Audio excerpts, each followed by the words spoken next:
Hey, this is Cavallo. Welcome back to Talking Trash with me. Hey, what are you doing wrong in bed? Seriously, what are you doing? That's what we're talking about today. Didn't mean to accuse you there, but we're going to start out by talking about those areas of being with a guy where you might be messing it up. Let's just start out by saying that we are all a little bit nervous when it comes to a new partner, especially when it comes to the bedroom stuff, right? After all, we want to not only be attractive to our partner, but we want to be competent at making them feel good. And that's something we just don't want to fail at. So even though this video is set up from maybe a little negative point of view, what you're doing wrong, it's still going to come from a heart-centered place of understanding that we don't need to feel faulty or damaged because of mistakes we make in bed. Now, there's some obvious things we need to avoid, right? Keep your teeth away from Mr. Happy at all times. The teeth part, right? Over cuddling. Anything over 10 minutes is going to feel a little smothering. Doing the dead starfish position in bed is super uncool. 100 questions afterwards. Do you really need to? Save it for the next day. And I want to add that just because you read about some cool move in bed from a magazine at the grocery store checkout, that doesn't make it gospel. You only need to do a few things right in bed to really earn a man's love and respect. So the first thing you're probably doing wrong in bed is you're not playing to win. What I mean is play to win, don't play to not lose. There's a big difference, and it might escape you at first glance. Playing to win is a fully committed game. Playing to not lose is a scaredy cat game. And the game in bed is simply to stay focused on what your man is both showing and telling you about the level of intimacy that's there. And stay focused on this as an issue for both men and women. So take a look at your own commitment level and see if you're really all in. You might be surprised at what you find. All right, what you're doing wrong in bed, number 2, is you're not having fun.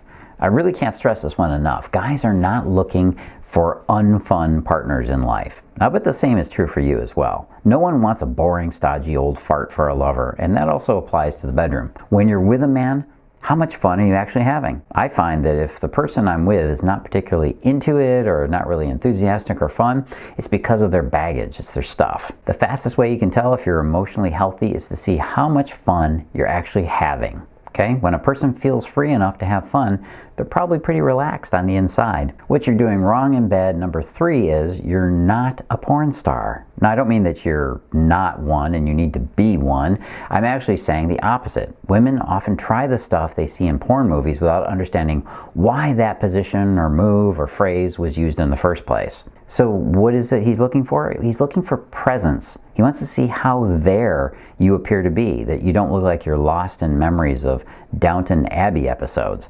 He wants to see enthusiasm. She seems to want to be there with her man. She's excited to be giving him pleasure. Yeah, that's something those actresses in the movies do really well. How about acceptance? Men need to feel like the woman that he's with is completely accepting him as he is. I've talked about this a lot in the past, and it's super important.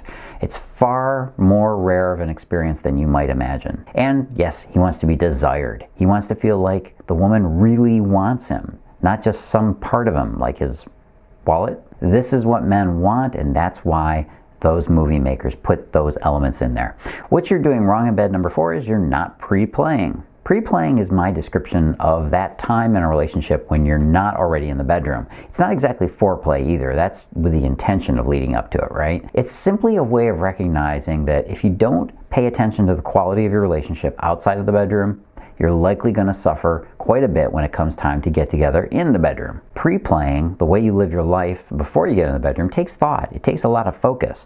And it's not with the intention of having sex, it's about the intention of being able to let go. One of the sexiest and easiest things to just let go is the attention we give to our relationships. I mean, it's supposed to be effortless, right? But there is attention you have to pay there. Love isn't a carefree package. What you're doing wrong in bed, number 5, is you're always waiting for him. This one's probably one of the most common complaints I get, and most women just don't understand it. Let me explain. Guys love initiating at the start, really early in the relationship, especially when our advances are received and we can get you into bed. That validates us as men, that we're not only virile and sexy, but we're desirable. But Later on, we've got a big question that pops up, and it might sound kind of familiar to you. Is she just going along with me, or does she actually want me? You see, both men and women have that question. We have this wondering about, are we desired? We have a need to feel desired, which is why many people wind up cheating in their relationships. Somebody comes along when the relationship is at a ho-hum point, and they show real passionate desire for the person.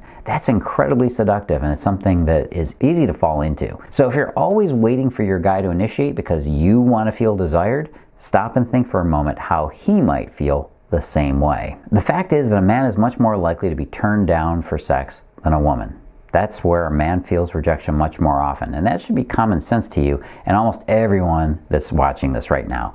I propose that there is a balance in the bedroom initiative. You can be aggressive with him and go after it, and he can do that for you. And hey, if you want more of this great stuff, make sure you click the link you see below me. Go to the site, go check out what I got, because I got some great stuff for you. I'm promising you here. And always do the big three. What are the three? Number one, make sure you like the video. Tell me you like this stuff. Number two, subscribe so you can keep getting it every week. And number three, hit that little bell icon button thingy to get notifications turned on.